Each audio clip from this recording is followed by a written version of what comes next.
दोस्तों target study IQ के आज की इस शानदार वीडियो में आप सभी का स्वागत है।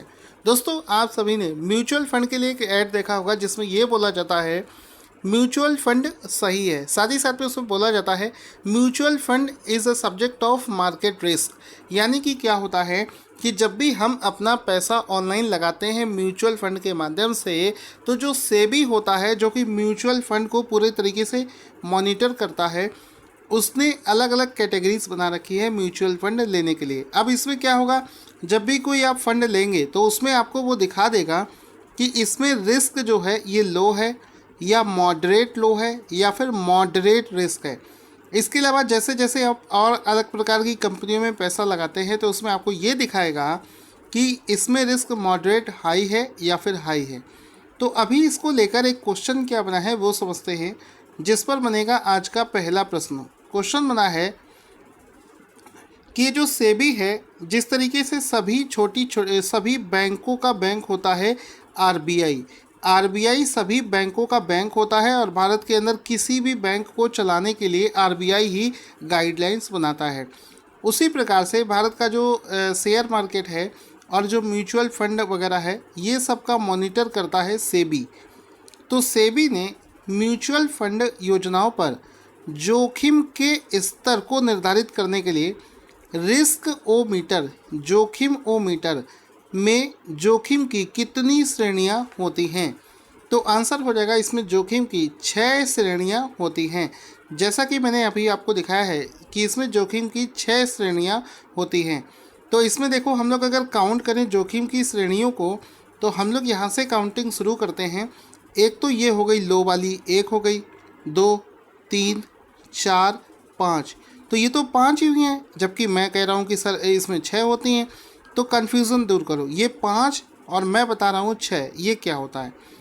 तो इसमें आपको समझना है कि एक्चुअल में ये क्वेश्चन कराने का मतलब ये था कि हाल ही में क्या हुआ है कि चर्चा में इस वजह से ये टॉपिक है क्योंकि हाल ही में सेबी ने ये जो रिस्कोमीटर होता है जिसको अभी हम लोग देख रहे थे, उसमें एक नई श्रेणी को लागू किया है जिसका नाम है वेरी हाई रिस्क। यानी कि हाई रिस्क तो हम देख रहे थे, उसके अलावा भी उसने वेरी हाई रिस्क कैटेगरी को इंट्रोड्यूस किया है सेबी ने अपने म्यूचुअल फंड्स में। तो इसमें आप देख सकते हैं अब कौन कौन सी कैटेगरीज हो जाएगी। Low to moderate, moderate high, very high, ये न्यूली लॉन्च्ड कैटेगरी है। तो एक क्वेश्चन ये भी बन सकता है कि हाल ही में सेबी के द्वारा लॉन्च नए प्रकार के रिस्कोमीटर में कौन सी कैटेगरी को ऐड किया गया है। तो वेरी हाई रिस्क वाली कैटेगरी को हाल ही में जोड़ा गया है। अब ये देख सकते हैं पहले, यानी कि ये अक्टूबर से पहले इसमें 5 श्रेणियाँ हुआ करती थी। ये पुराना वाला फिगर है, अभी आपको इसको याद नहीं रखना है। इसका जो नया 6वां श्रेणी ऐड हो गया है उसके बाद में देखो क्या हो जाएगा। पुराना सिर्फ यहाँ तक था, हाई तक। एक और कैटेगरी यहाँ पर ऐड हो गया है जिसका नाम है वेरी हाई रिस्क। यानी कि आप जहाँ भी पैसा लगा रहे हैं वो बहुत ज़्यादा रिस्क पर है और ये आप समझकर पैसा लगा रहे हैं। दोस्तों इस महीने अगर देखा जाए तो SSC CHSL के अलावा और भी कई एग्ज़ाम लगे हुए हैं। तो सितंबर महीने का करंट अफेयर्स हमारा लॉन्च हो चुका है और इस पर पहले ही दिन से डिस्काउंट लगा दिया है। ये जो PDF है सितंबर महीने का, इसको बिना किसी कूपन कोड के आप इसको मात्र 35 रुपीज़ में ले सकते हैं। और इसमें मैंने एक चेंज भी किया है, शायद आपको कल बताया भी था कि इसमें मैंने सारे कुछ टॉपिक ऐसे हैं जिनको कि 1 लाइनर लिस्ट फॉर्म में पढ़ा जा सकता है, उसको लिस्ट फॉर्म में आपको बनाकर दिया है। वीडियो के डिस्क्रिप्शन में लिंक है, जाकर वहां से आप ले सकते हैं।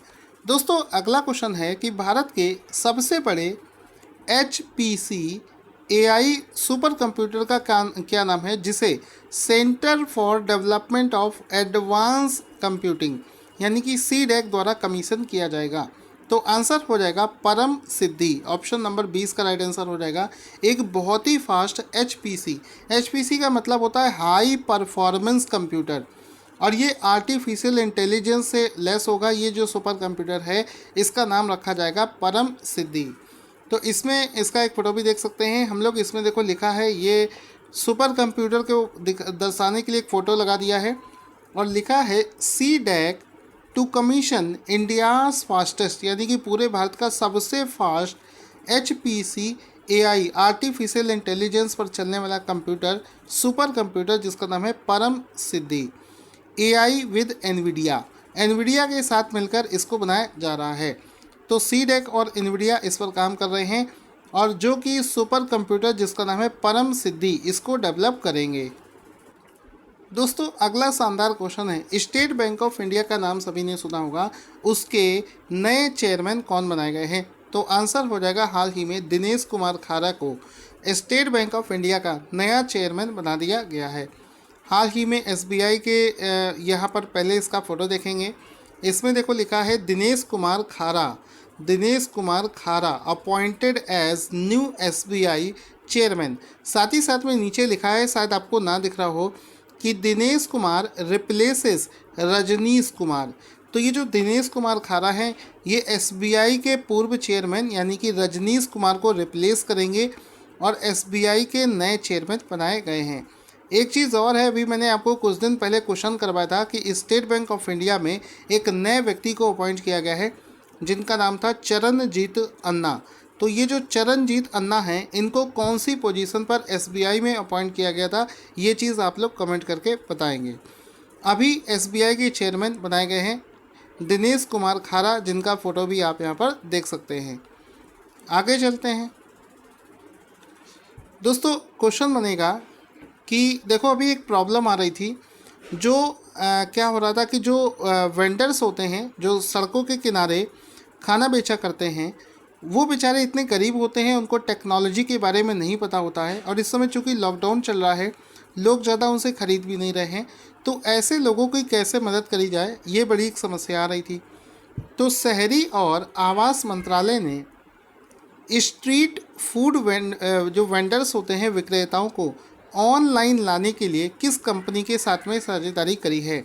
तो आंसर हो जाएगा इन्होंने स्विगी कंपनी के साथ में एक साझेदारी करी है। तो ऑप्शन नंबर ए इसका राइट आंसर हो जाएगा। इसमें आपको समझना है कि स्विगी क्या करेगा। स्विगी ऐसे लोगों को जो कि फूड विक्रेता हैं, स्ट्रीट फूड विक्रेता हैं, उनको ऑनलाइन सिस्टम के बारे में बताएगा सो दैट ये लोग भी वहाँ पर अपना खाना बेच सकें। आज की डेट में लेकिन ये चीज़ बिल्कुल सही है कि जो बेचारा गरीब है उसकी हालत और ख़राब होती जा रही, क्योंकि ना तो वो पढ़ा लिखा है ना तो उसको जानकारी है। इनका जो बिज़नेस हुआ करता था ये सब बड़े लोग ले जा रहे हैं, जिनके पास में पैसा है वो बहुत बड़े लेवल पर इन्वेस्ट कर रहे हैं। छोटी छोटी चीज़ों में आजकल आप देखोगे कि बड़ी बड़ी कंपनियां आकर छोटी छोटी चीज़ों को भी अपने हाथ में ले रही हैं। तो बड़ी समस्या का मतलब वक्त है, कैसे पता नहीं क्या होगा इन लोगों का। इसके बाद में देखो RBI जो है बैंकों का बैंक है, ये क्या करता है, इसकी एक कमेटी है जिसका नाम है MPC। ठीक है, एक टॉपिक बहुत अच्छा आपको समझा रहा हूँ। तो RBI की जो कमेटी है जिसको बोलते हैं मॉनेटरी पॉलिसी कमेटी, तो RBI की मॉनेटरी पॉलिसी कमेटी डिसाइड करती है RBI के जो की रेट्स हैं कि ये डिसाइड करता है रेपो रेट क्या होगा, रिवर्स रेपो रेट का क्या होगा, मार्जिनल स्टैंडिंग फैसिलिटी क्या होगी। जितने भी प्रकार के रेट आप सुनते हैं इन सभी को मॉनेटरी पॉलिसी कमेटी डिसाइड करती है। लेकिन ये मॉनेटरी पॉलिसी कमेटी बनती कैसे है, इसको लेकर बना है आज का एक पहला प्रश्न।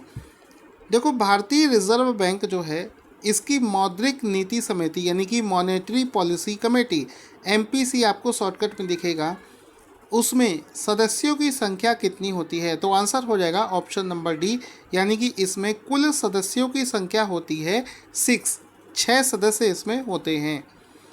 अब यहाँ पर समझो कि ये जो 6 सदस्य होते हैं ये 3 और 3 के पार्ट में डिवाइड होते हैं। इनमें से 3 सदस्य ऐसे होते हैं जो कि RBI के द्वारा अपॉइंट किए जाते हैं, जो कि RBI से बिलोंग करते हैं।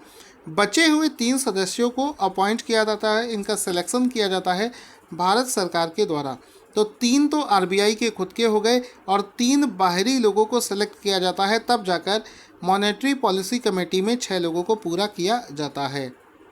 अब इन्हीं व्यक्तियों के नाम पर एग्ज़ाम में कई बार क्वेश्चन पूछे जाते हैं, जैसे कि अगर हम लोग RBI की बात करी जाए तो RBI के जो 3 सदस्य होते हैं उनका नाम है डॉक्टर मृदुल, के सग्गर, पहला नाम है डॉक्टर मृदुल के सग्गर, दूसरा होता है डॉक्टर माइकल देवव्रत पात्रा और तीसरा नाम है श्री शक्तिकांत दास।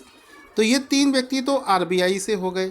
ठीक है, अगर आपसे कोई ऐसा प्रश्न घुमाकर पूछ ले कि बताओ, 4 ऑप्शन दे दे कि इनमें से कौन सा ऐसा है जो एमपीसी के आरबीआई पैनल में से नहीं है, तो आप बता लोगे। ये जो एमपीसी का पैनल होता है इसका पदेन अध्यक्ष कौन होता है? आरबीआई का जो गवर्नर होता है वो इसका पदेन अध्यक्ष होता है।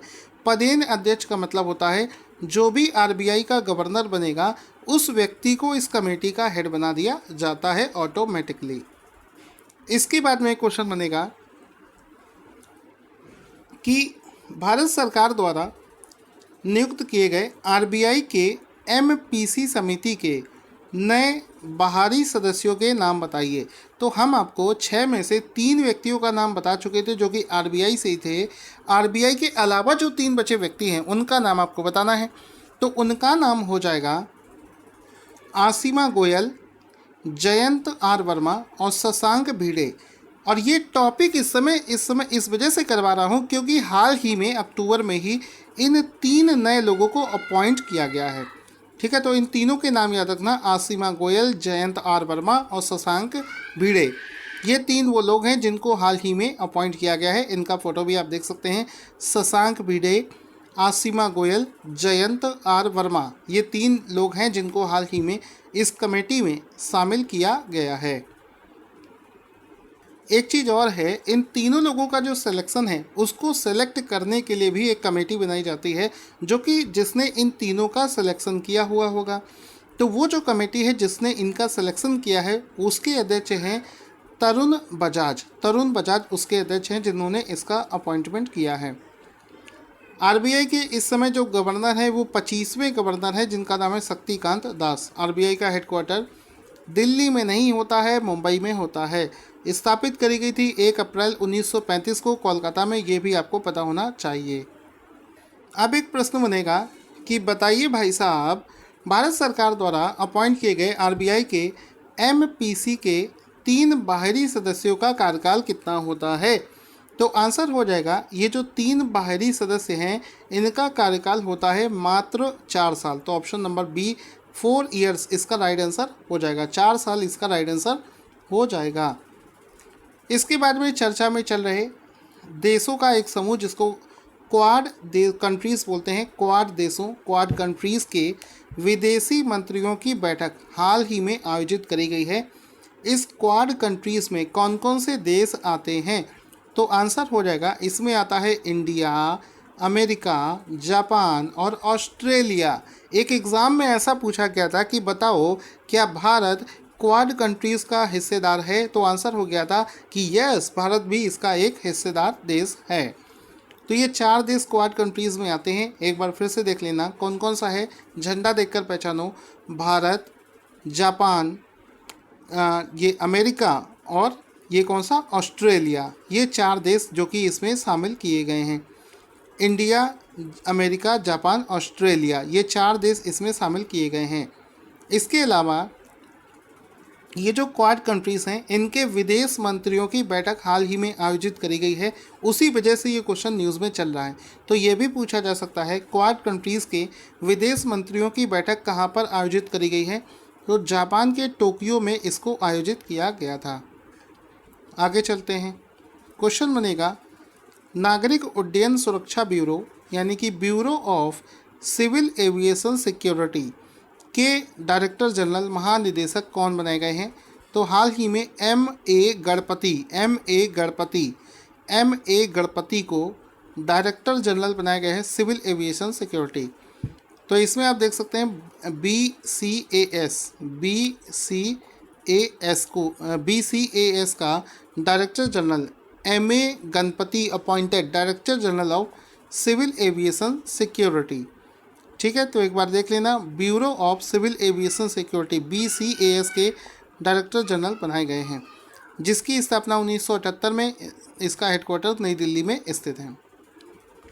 WHO द्वारा प्रतिवर्ष किस दिन को विश्व कपास दिवस यानी कि वर्ल्ड कॉटन डे के रूप में मनाया जाता है? तो तो हर साल 7 अक्टूबर को 7th ऑफ अक्टूबर को WHO के द्वारा विश्व कपास दिवस के रूप में मनाया जाता है, वर्ल्ड कॉटन डे के रूप में मनाया जाता है। तो ऑप्शन नंबर डी इसका राइट आंसर हो जाएगा। WHO के द्वारा हर साल वर्ल्ड कॉटन डे के रूप में इसको मनाया जाता है।